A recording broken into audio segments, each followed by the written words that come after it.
The ceiling was a hard white square above me, humming like a judgment. Every breath felt barbed, snagging on something inside my chest that shouldn't have moved. The nurse leaned close, her voice steady in that way people get when they've seen too much. "You don't have to protect her," she whispered. "We've already called the police." For a heartbeat, I thought she meant someone else. Then I followed her gaze through the slit in the curtain. My mother Margaret stood in the hall with her arms folded, wearing the same small, satisfied smile she used to wear when guests praised her lemon pie. She was already practicing the story. I tripped. I was clumsy, she was concerned. My ribs burned when I tried to shift. The police?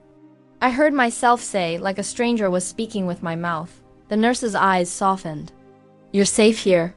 Safe. I'd spent years using softer words. Temper, rules, high standards.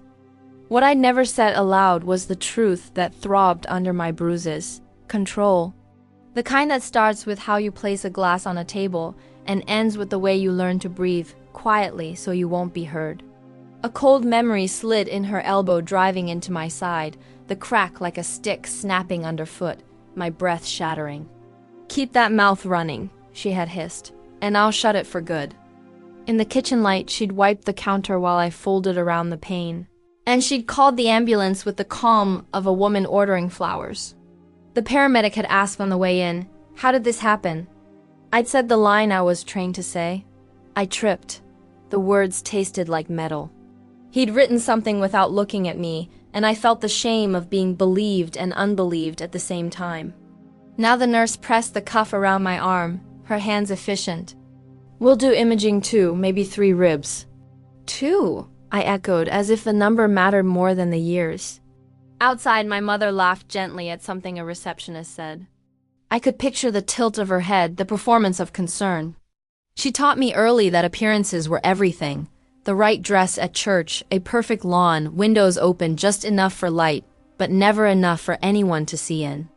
I learned to live like those windows, bright to the street, dim inside. "Emily," the nurse said, reading the bracelet. "Do you want her in here while we examine you?" I looked at the curtain. If Margaret stepped in, I would shrink back into the old shape, the agreeable daughter with the careful voice and the even more careful silence. I swallowed. No. The word surprised us both, small and absolute. The nurse nodded once, like a pact had been signed, and she slipped out to speak to someone at the desk. I didn't watch my mother. I watched the monitor blink its green truth about my heart, steadying despite the pain.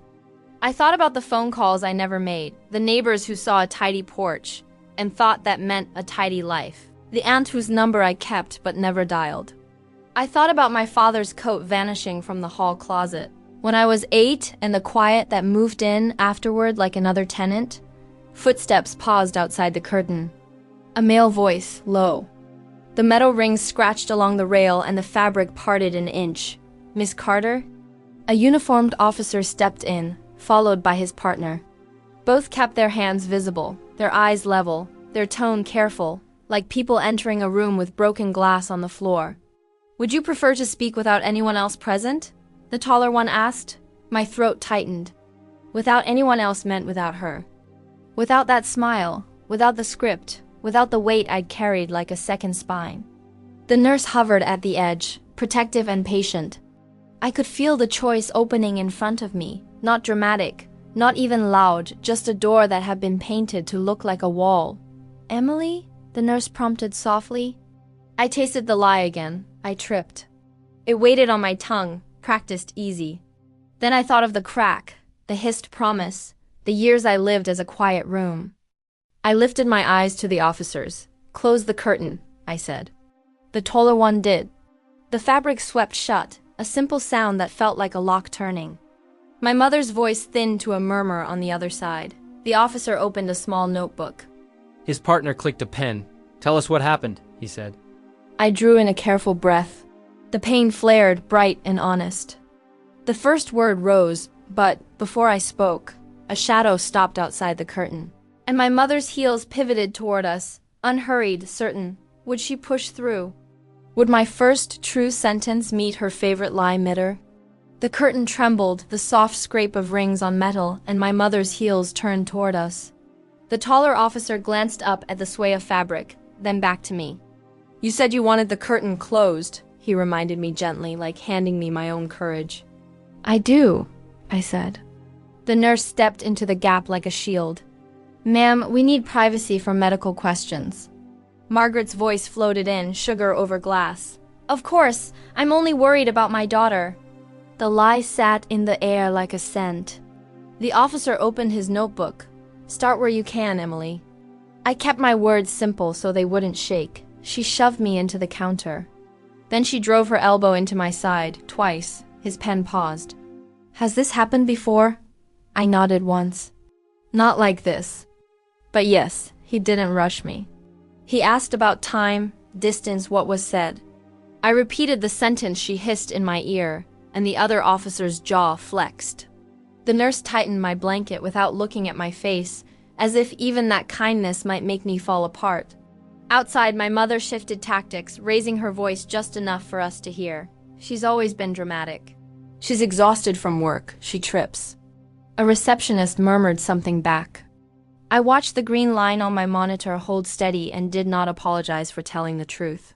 We'll include the X-rays, the taller officer said, and the nurse's observations. He met my eyes.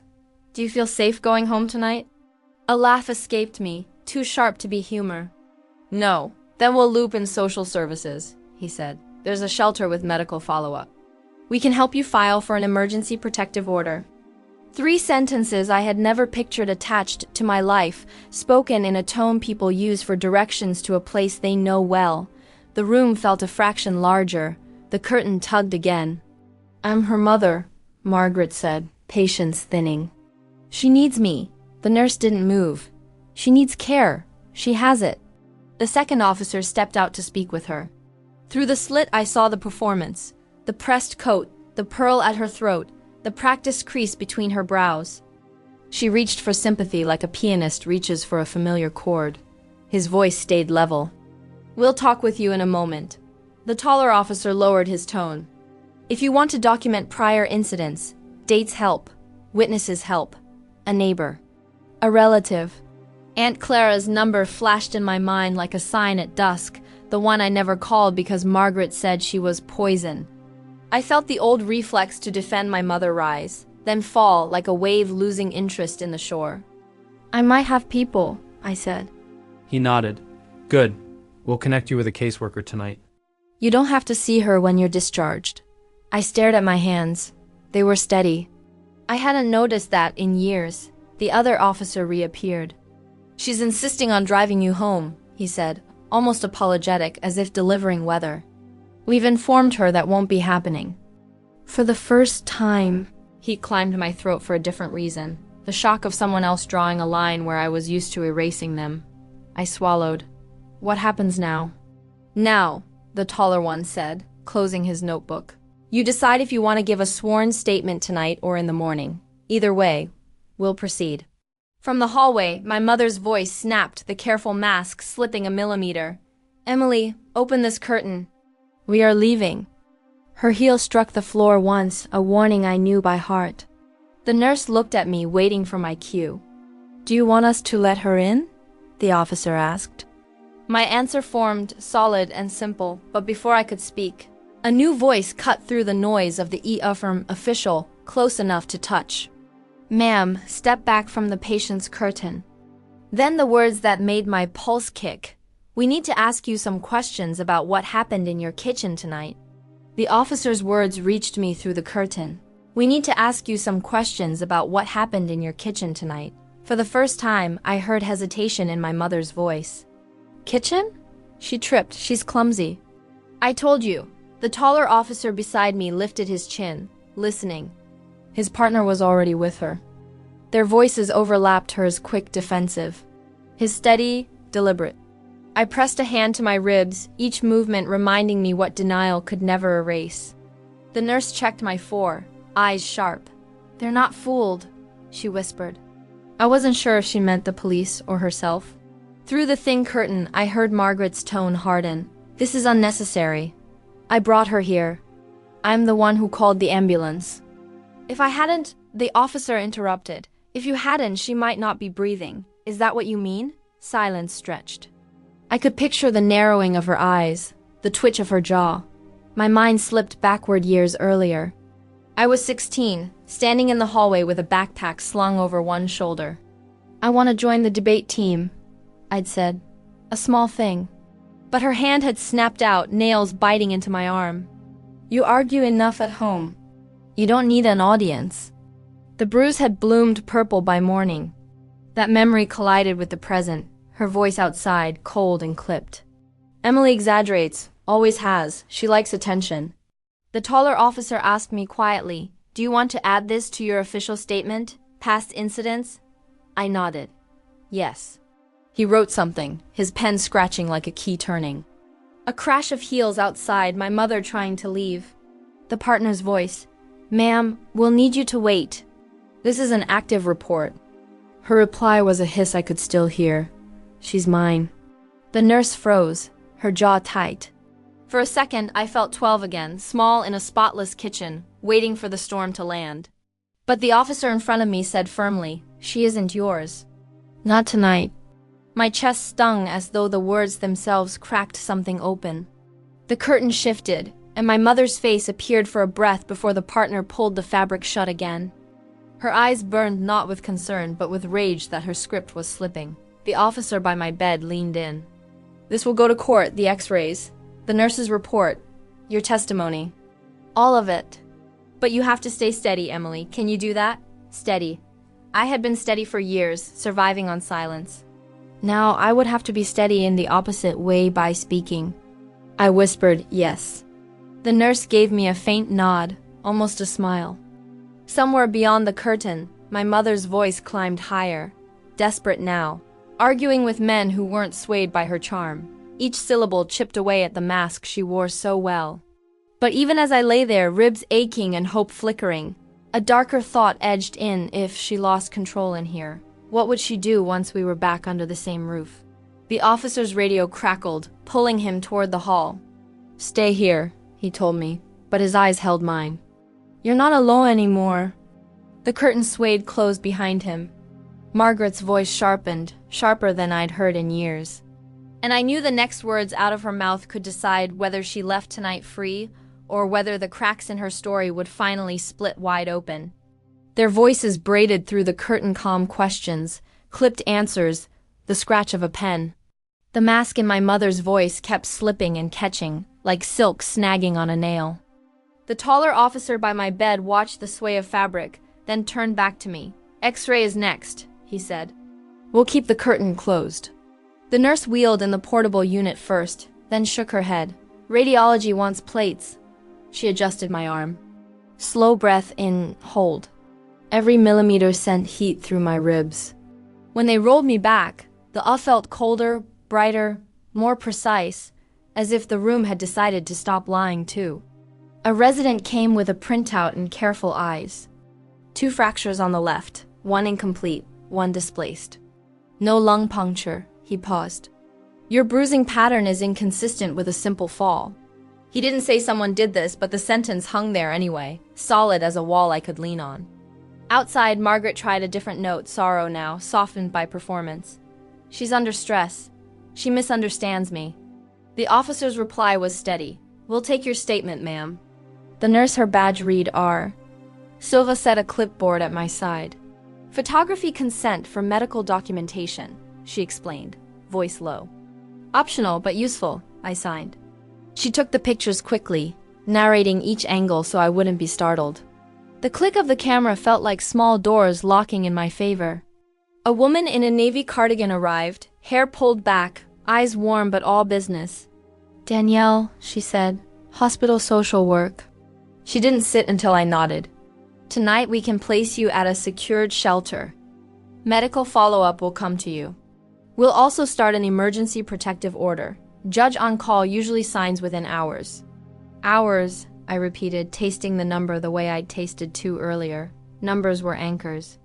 "You'll need ID," Danielle added gently. "Insurance card if you have one. Any meds, we can arrange a brief, escorted pickup from your home, 2 officers with you, so you're not alone." Home, the word recoiled. My ID was in the hallway cabinet. the narrow one with the sticky hinge, 3 steps from the kitchen tile where my breath had broken. "She be there," I said. Danielle's look didn't waver. "Then she watched 2 officers escort you and leave with you. You won't speak to her." Through the curtain, my mother's patience snapped. "This is ridiculous. I'm taking my daughter home." A chair scraped. The partner's voice firmed. "Ma'am, step back." The taller officer returned to my bedside. "We have your preliminary statement," he said. "You can swear it now or in the morning at the shelter. Your call." My hands were steady. "Now," he read it back. I corrected 1 timestamp. He initialed the margin. When I swore, my voice didn't shake. The nurse's shoulders dropped 1/2 an inch, like she'd been holding her breath for me. Danielle slid a card toward my fingers. "When we discharge you, we'll take a side exit. Transport van is already on the way." Outside, Margaret tried charm one last time. "She's confused. Emily, sweetheart, open the curtain." The fabric didn't move. I didn't move. The resident returned with a small brace and instructions. "No lifting. Sleep upright. Return if breathing worsens." He hesitated. "We've updated the chart to restrict access. She won't be allowed back here." I didn't realize how much of my body was clenched until some part of it let go. A radio crackled. The partner's tone changed, alert, contained. "She's calling someone," he said from the hallway. "We'll escort the patient to radiology exit in 5. Danielle leaned closer. "You have keys to the cabinet with your documents?" "Yes." "Good, we'll go in, get ID and essentials and leave." 10 minutes, no detours. The plan was simple, like directions through a neighborhood I used to walk at dusk. But in my mind's map, every turn was a memory, every doorway a warning. The nurse pressed the release button on my bed and nodded to the officer. The curtain opened a hand's width. Beyond it, the corridor stretched bright and busy. Far down the hall, just outside the double doors, my mother stood perfectly still, phone at her ear, eyes fixed on the exit we were headed toward. She stood by the double doors with her phone at her ear, eyes pinned to the corridor like a hunter to a trail. The taller officer angled my gurney toward the side exit. "Stay with us, Emily." The nurse clicked a latch on the rail. Danielle walked at my shoulder, a quiet wall. Margaret didn't move as we passed, only followed with that thin, practiced smile. "Sweetheart, let's go home." "I've made tea," she said into the air, as if the officers were furniture. The partner stepped between us. "Ma'am, this way is for staff, and patients only." Her smile vanished like a light snuffed with 2 fingers. Outside, the night was clean and cold. A transport van idled by the curb, breath puffing from its tailpipe. I felt foolish for noticing the small things, the smell of diesel, the damp edge of winter, until I realized they were proof the world existed beyond her voice. Danielle climbed in beside me. "We have 10 minutes at your place," she said. "ID, insurance card, a sweater, meds, phone charger, that's it. We don't linger." The cruiser followed us through sleepy streets I knew by the shape of the trees. My chest ached with each turn. At the corner, the house came into view, porch light on, curtains at their perfect angle. The lawn looked like it was holding its breath. The officers entered first. "Call out," the partner said. I did. "It's me." "We're here to pick up documents," silence answered like a dare. We moved quickly. Hallway cabinet with the sticky hinge.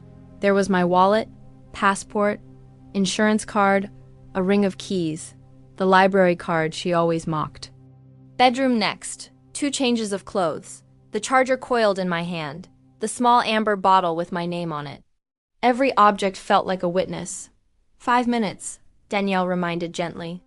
On the way back through the hall, I stopped at the narrow drawer below the phone shelf. It stuck, then yielded. Tucked inside, under a pile of takeout menus, was a flat tin I hadn't seen since I was 8, blue enamel, a chipped rose on the lid. My father used to keep screws in it when he fixed things on Sundays no one talked about. My fingers shook it. Something knocked inside. The partner eyed the tin. "Belongings?" "My father's," I said. "Take it." We were nearly to the door when a headlight flare rolled across the wall. Tires hissed on the curb. The taller officer lifted a hand. "Back from the entry, please." Through the pane, I saw her silhouette, shoulders set, chin lifted. She'd beaten us back. Danielle's voice stayed even. We leave now, but I heard myself say, wait. I slid open the tin. Inside lay a brass key on a ribbon and a folded note, edges worn soft. The handwriting made my throat hurt. Rob my father deliberate, careful. I unfolded the paper. Emily, if you ever need the truth, this is for the small locker at Westside Storage. Unit 17B, don't tell your mother. Dad, truth. The word rang like metal on stone. I felt suddenly 12 and then 30 in the same breath. The partner glanced at the clock. We're out of time. From the porch, Margaret's knuckles touched the glass once a polite knock she had weaponized for years. Her mouth formed my name without sound. The porch light haloed her like a portrait that wanted to be believed. The taller officer opened the door first, his body a line across the frame. Ma'am, step back. We're escorting the patient to a safe location. You will not interfere. Her eyes flicked to the tin in my hands, then to the key. A crack crossed her expression, quick as lightning. What is that? She asked, too calm. Belongings, the partner said. She smiled. You don't need that old junk, Emily. Leave it. Come with me. For a heartbeat, the house felt like a throat closing familiar walls, familiar air, the pull of 1,000 small obediences. Danielle touched my elbow. Now, I stepped forward. Margaret reached fast, a blur of pearls and fingers, but the partner moved faster, palm up. Don't touch her. We were on the porch, then the walk, then the gate. The night opened around us again. I clutched the key through my pocket, its teeth pressing crescents into my palm, and tried not to look back. The van door slid shut. As the latch caught, my phone buzzed in my bag-unknown number, no name followed by a second buzz. Then a third, each one a small, insistent tap. Danielle met my eyes. Do you want me to answer that? She asked. Or do you want to hear what your father left for you first? The buzzing in my bag wouldn't stop sharp little jolts that made the silence inside the van feel too thin. Danielle's gaze flicked to me. It could be her, she said quietly. Or it could be something else. You decide. I pulled the phone free. Unknown number. My thumb hovered over accept, but the brass key in my other hand pressed harder, reminding me of the note. If you ever need the truth. I pressed ignore. Danielle nodded once, as if I'd passed a test. We'll block unfamiliar calls for now. Focus on what you have. The van rumbled onto the highway. Shelter lay 15 minutes away, but the paper in my lap might as well have been a flare in the dark. My father Robert had left when I was 8, or so my mother told me. He'd abandoned us, she'd say. Lips thin, voice sharp enough to make me believe it. But if he had truly abandoned me, why leave a key? Why a note? At the shelter, I was led into a room no bigger than my old closet single bed, a chipped dresser, curtains that actually opened. The lock clicked from the inside, and that sound alone loosened something in me. Later, Danielle sat across from me with a notepad. Court filings need more than one night's story, she explained. Patterns, proof. Do you have anyone who's seen anything? I thought of Mrs. Hensley next door, who once banged on the wall when Margaret's shouting got too loud. I thought of an old friend from school who noticed bruises I hid under long sleeves. And Aunt Claire, my father's sister, the number I never called because my mother swore she was poison. Yes, I whispered. I think I do. Good, Danielle said. We'll gather, every piece helps. The next morning I phoned Clara. Her voice cracked the moment I said my name. Emily? Oh, honey, I was afraid you'd never call. In 5 minutes, she confirmed what my mother had denied my entire life. My father hadn't abandoned me. He had been pushed out, threatened, and silenced by Margaret's iron grip. He left things for you, Clara said. He wanted you safe. The brass key burned warmer in my palm. That night, I sat at the shelter desk, drafting a list with Marissa, the lawyer Danielle had connected me to. Hospital records, photos, witnesses, financial documents. And the storage locker, Marissa added, tapping her pen. That may be the most important piece. Her confidence steadied me, but fear still whispered, what if the locker was empty? What if it only proved Margaret right, that my father had been nothing but a ghost who left behind scraps? 2 days later, escorted by an officer, I stood before Unit 17B. The air smelled of dust and machine oil. The key slid into the lock with a soft click that trembled in my chest. I lifted the door. Inside were boxes stacked neatly, each marked with my father's careful handwriting. Records, letters, photos. On top sat a leather binder. I opened it with shaking hands. Pages of notes, dates, incidents, receipts, my father's record of Margaret's control, written like a ledger of survival. The officer behind me shifted. "This is evidence," he murmured. But to me, it was more than that. It was proof that I hadn't imagined the years. Proof that my silence hadn't been weakness. It had been strategy for survival until someone else could carry the truth. As I turned the pages, my father's last entry stopped me cold. "If she ever turns on Emily, this will protect her. Do not let Margaret win." A sudden noise outside car door slamming snapped me back. The officer's hand went to his radio. "Stay inside," he ordered. Through the narrow gap in the door, I saw a figure at the far end of the row, shoulders stiff, head turning slowly toward us. Even before she stepped into the light, I knew that walk. My mother had found the storage facility. I knew that walk before her face found the light. My mother stopped 10 yards away, pearls bright against the dark, eyes raking the open unit. "So," she said softly, "you found his junk." The officer shifted, a quiet pivot that put his shoulder between us. "Ma'am, this is an active retrieval. Please stay back." She ignored him, speaking to me the way she spoke through me at church suppers. "Your father abandoned you, Emily. Anything he left is marital property." "That locker is registered to Robert Carter," the officer replied, checking the tag. "And the key is in Miss Carter's possession. You'll keep your distance." Her smile thinned. "Of course. I'm only worried about my daughter." The same line even here among dust and cold metal doors. I steadied the leather binder on the box. My father's handwriting ran down the page like rails dates, incidents. What she'd said after the doors closed and the neighbor's curtains tilted shut. Receipts with her signature over my bank account when I was 19. A photo of a bruise I remember hiding with long sleeves. At the back, a stack of letters he'd written to me and never mailed, each ending with the same line: "I will not stop trying to reach you."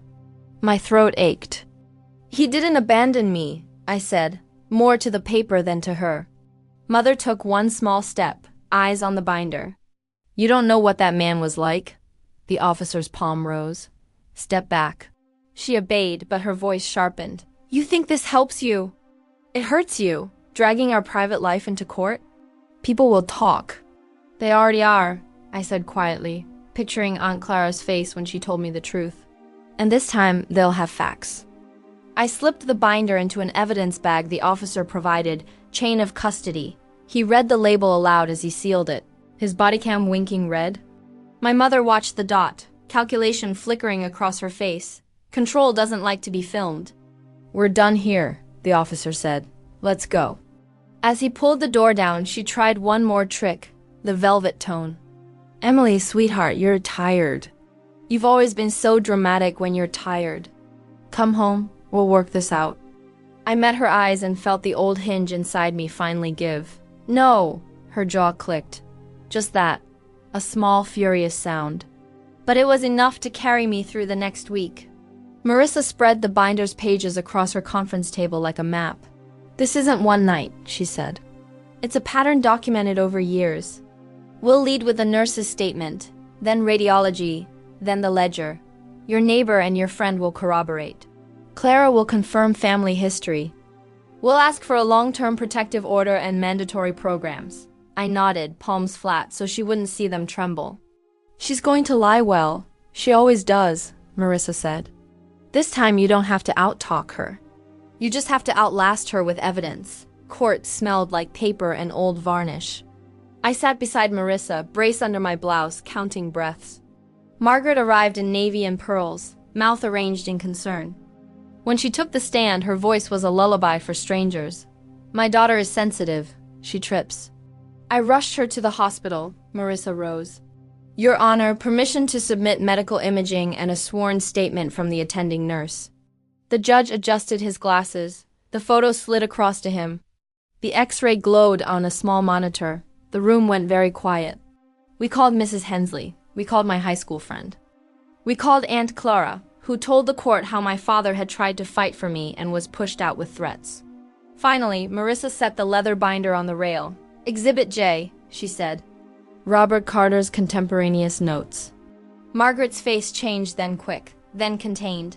"That man was a liar," she snapped. Marissa didn't look at her. "Please read the entry dated May 14th, she said to me. I did. The memory rose as I spoke. My 16-year-old arm, her nails, the purple bloom by morning. The clerk's keys ticked. Somewhere behind me, someone exhaled. When it was my mother's turn again, the judge's tone was colder. "Counselor, remind your client that interruptions will end her testimony." Her attorney tugged her sleeve. She forced a smile that didn't reach her eyes. "Marissa Sutt?" My hands stopped shaking. The judge stacked the exhibits, thumb running their edges, eyes moving once more across the X-ray. He set them down, leaned forward over the bench, and cleared his throat to speak. The judge's throat cleared, and the room hushed. Even the clerk's keyboard stilled. His gaze settled on my mother first, hard as stone. "Mrs. Carter, the evidence presented here is consistent, credible, and corroborated. The court grants Ms. Carter a full restraining order effective immediately. You are ordered to attend anger management, community service, and to refrain from any contact with your daughter." The gavel struck once sharp, final. My mother's face blanched, lips parting in disbelief. She leaned toward her lawyer, whispering furiously, but the sound was swallowed by the scrape of chairs as people rose. For the first time, she wasn't in control of the story. Marissa touched my arm. "It's done," she murmured. But I knew it wasn't just done, it was beginning. Outside the courthouse, the air smelled faintly of dust and cut grass. Clara was waiting. She wrapped me in a hug so firm my ribs ached, but I didn't mind. "You did it," she whispered. "You finally did it." In the weeks that followed, the order reshaped everything. My mother was no longer welcome at the church group that once praised her lemon pie. The volunteer committee she chaired quietly removed her name from their rolls. Even the book club she had lorded over stopped meeting at her house. Doors closed one by one, not slammed, but sealed with quiet certainty. I didn't gloat. There was no joy in her unraveling, only the strange relief of distance. I moved into a small apartment with pale curtains and a second-hand couch that squeaked when I sat down. It was mine. No rules about how to walk, no rehearsed lines about tripping. I decorated with photos of friends instead of bare walls. I cooked without being corrected. I breathed without listening for footsteps. Therapy helped me unlearn the knots her voice had tied in me. Elise, my counselor, asked once, "What do you want your mornings to feel like?" I had no answer at first. But weeks later, I realized I woke without dread. That was enough. One afternoon, sorting through my father's binder again, I found a letter tucked deep inside. "Emily, if you're reading this, it means you've seen the truth. I'm sorry I couldn't protect you then. But you were always stronger than I was allowed to be." Tears blurred the words, but they didn't crush me. They lifted me. The shelter connected me with a network of other survivors. Over coffee and folded hands, we traded stories that were different in detail but identical in weight. We laughed, sometimes at the absurd things abusers say to hold power. We cried too. But mostly, we healed in the same direction. Months passed. My ribs knit slowly, but the deeper healing came from choosing my own life each day. Work colleagues invited me out. I said yes. Friends from high school reappeared. I welcomed them. Even silence, once heavy, now felt like peace. I saw my mother once in town. She crossed the street quickly, chin high, as if rushing to an appointment. For a moment, I almost felt pity. But then I remembered the crack of bone, the hiss in my ear, the years of silence. I walked on without turning. At night, when I look around my apartment, the chipped table, the cheap lamp, the binder on the shelf, I know none of it is fancy. But all of it is mine. My ribs were broken that night, yes. But something else broke too, her hold on me. And in its place, something stronger grew. If there's one truth I carry now, it's this: abuse thrives in silence. The moment you speak, the moment you let someone see behind the curtain, you've already begun to take back your power. I can't get back the years I lost, but I can use them. I can reach the girl I was, the one who thought no one would believe her. and tell her she was wrong. People do believe. Help does come. And when it does, you hold on and don't let go until you've built something better from the rubble. That isn't just survival. That's freedom. I hope you enjoyed the story. If you did, please like, share, and feel free to tell us your own story in the comments.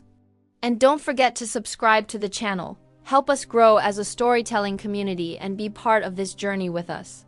Can I count on you? Thank you so much.